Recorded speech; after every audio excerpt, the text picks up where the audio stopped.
উপদেষ্টাদের মধ্যে দুই চারজন ভালো আছে, দুই চারজন দুই নম্বরই আছে, কিন্তু এরা রাষ্ট্র পরিচালনার কোনো যোগ্যতা তাদের নাই। তাদের অনেক আগে ক্ষমতা ছেড়ে দেওয়া উচিত ছিল।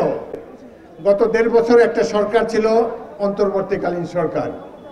এরা নির্বাচিত সরকার না, রাষ্ট্র পরিচালনার কোনো অভিজ্ঞতা নাই। প্রফেসর ইউনূস সাহেব ভালো লোক, উপদেষ্টাদের মধ্যে দুই চারজন ভালো আছে, দুই চারজন দুই নম্বরই আছে, কিন্তু এরা রাষ্ট্র পরিচালনার কোনো যোগ্যতা তাদের নাই। তাদের অনেক আগে ক্ষমতা ছেড়ে দেওয়া উচিত ছিল। 3 মাসের মধ্যে নির্বাচন দিয়ে দেওয়া উচিত ছিল, তাহলে জনগণের এত আর দুঃখ কষ্ট হতো না। পুলিশ বাহিনী ধ্বংস হয়ে গিয়েছে, আইন শৃঙ্খলা পরিস্থিতি ঘোরতর অবনতি হয়েছে, কিন্তু এরা তার কোনো প্রতিবিধান করতে পারে নাই।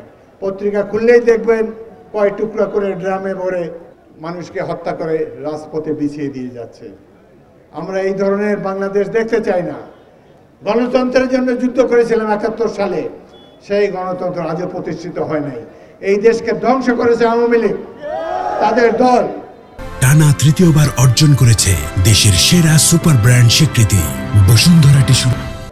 এখানে যদি দেখেন, এখন ভারতে বসে বসে কলকাতায় অফিস খুলে শেখ হাসিনা ট্রেনিং দিচ্ছে কিভাবে বাসে বোমা মারা যায়, কিভাবে বাড়ি ঘরে আগুন দিয়ে দেওয়া যায়।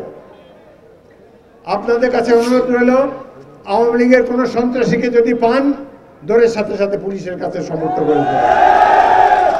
আরেকটি কথা, আওয়ামী লীগের 2-4 জন যদি ভালো লোক থেকে থাকে, তারা যদি আমাদের দলে যোগ দিতে চায়, যদি কোনো মানুষের ক্ষতি না করে থাকে, তাদেরকে আমরা নিয়ে নেব, কিন্তু নেতৃত্বে আপনারাই থাকবেন।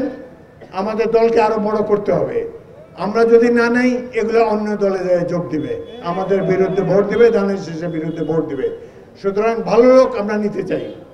আমাদের দলে 2-4টা খারাপ লোক যদি থেকে থাকে, তাদেরকে দল থেকে নিষ্কৃতি দিয়ে দেবো, তাদের আর রাজনীতি করার দরকার নেই।